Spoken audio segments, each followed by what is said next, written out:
ඔන්න අදත් මං ආවා හිතට සැනසුම අරගෙන. අපි හැමෝම කැමති වැඩිපුර කතා කරන්න. ඒත් ඔයාට පුළුවන් නම් කතා කරන එක ටිකක් අඩු කරලා වැඩිපුර අහගෙන ඉන්න. ඔයා දන්නවද? ඒක වෙනමම ස්කිල් එකක්. ඒ ස්කිල් එක Taman තුළ තියනවා කියලා කියන්නේ එයා හුඟක් වටින පුද්ගලයෙක්. ඒ නිසා ඔයත් පුරුදු වෙන්න ඇහුම්කන් දෙන කෙනෙක් වෙන්න.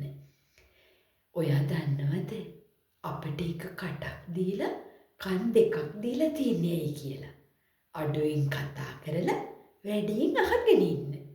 ඉතින් එහෙනම් අපිත් ඒක පුරුදු වෙමු. ඒ විදිහට සක්‍රීය ඇහුම්කන් දෙන්නෙක් වෙන්න පුරුදු වුණාම මොනවද දන්නවද ජීවිතේ අපිට ලැබෙන වාසි? ඇත්තටම ජීවිතේ ප්‍රශ්න විසඳ ගන්න ඒක හුඟක් ලොකු අත්වැලක් වෙනවා. මොකද ප්‍රශ්න විසඳනවා කියලා කියන්නේ අපිට ඕන දේ කියවගෙන ගිහිල්ලා තව කෙනෙක් එක්ක ගැටුම් ඇති කරගන්න එක නෙවෙයි. අපේ පාර්ශවයෙන් කියන දේ වගේම අනිත් පාර්ශවයෙන් කියන දේ අහගෙන ඉන්න ගුණාංගයත් අප තුළ තියෙන්න ඕනේ.